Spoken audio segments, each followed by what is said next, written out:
Kolkata rape murder case के विरोध में निवास के युवा स्टूडेंट उतरे रोड में। मुख्य रूप से सुनील, आशीष, लालजी, हरि, मंगल, सतीश, पंकज, बलदाऊ, अंबिकेश, गौरव, नीरज, विद्यासागर अपने सभी दोस्तों के साथ पोस्टर लेकर पैदल मार्च करते हुए प्रदर्शन किया। इसी दौरान अत्याचारियों का पुतला दहन करते हुए ममता बनर्जी हाय हाय, ममता बनर्जी हाय हाय के नारे लगाए और ट्रेनी डॉक्टर को इंसाफ की मांग की।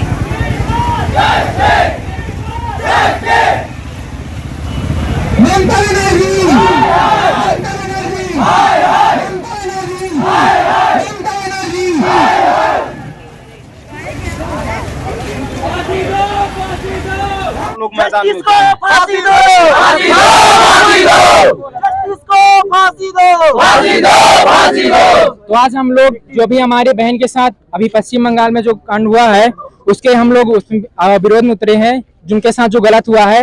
एक हम जानते हैं कि हमारे जो भारतीय संस्कृति में है, महिलाओं को बहुत ही इज्जत दिया जाता है, उनको संस्कृति में उनको माता बहन किया जाता है, बहुत ही उनका सर्वोपरि सम्मान है। और इसी बीच हमारे पश्चिम बंगाल में क्या हुआ कि एक हमारे महिला डॉक्टर के साथ, जो कि बहुत ही पढ़ी लिखी और बहुत ही मेहनत से एक उच्च पद पर पहुंची, उनके साथ बहुत ही गलत बलात्कार हुआ, उनके साथ बहुत ही दुर्व्यवहार हुआ।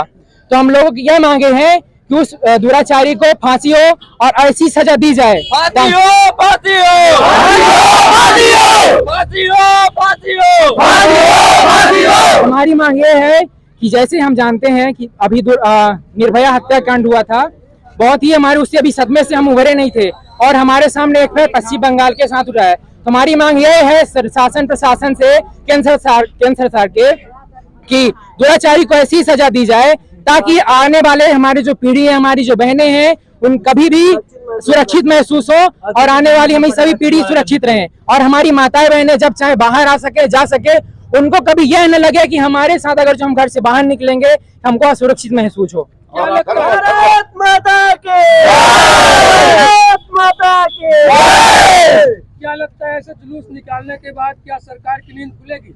बिल्कुल खुलेगी। जब तक युवा खड़ा नहीं होगा, खुलेगी। युवा जब तक खड़ा नहीं होगा तब तक सरकार नहीं जगेगी, क्योंकि युवा शक्ति जो है आजकल भारत में सबसे ज्यादा है। और हम यही मांगते हैं कि युवा शक्ति को सरकार सुनेगी और हम अपनी आवाज वहाँ तक पहुँचा के रहेंगे। जैसा कि आप सभी लोगों को दिख रहा है, यहाँ सबकी आंखों में आक्रोश नजर आ रहा है इस सभी घटनाओं को लेकर।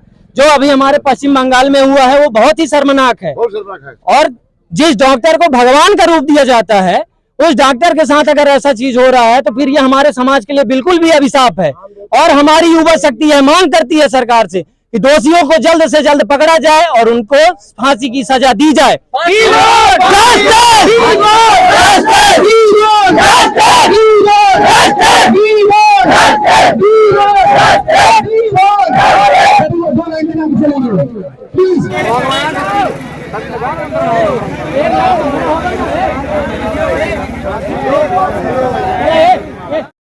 कल रक्षाबंधन का त्योहार है। आज बाजार में काफी चहल पहल था और उसी के साथ साथ आप लोगों का ये जो जुलूस था, कहा जाता है एक तरह से विरोध प्रदर्शन, इसमें क्या पुलिस को सूचना नहीं दिया गया था? एक भी पुलिसकर्मी इस पूरे जुलूस में या आपके विरोध प्रदर्शन में नहीं नजर आए और आप लोग बाजार में पुतला दहन किए हैं।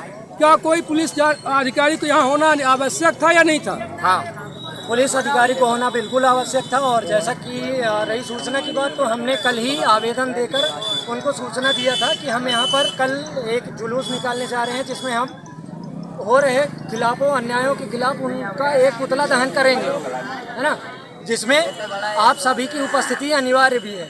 हमने उनसे सहायता भी मांगी थी और हमने उनको आवेदन भी दिया था।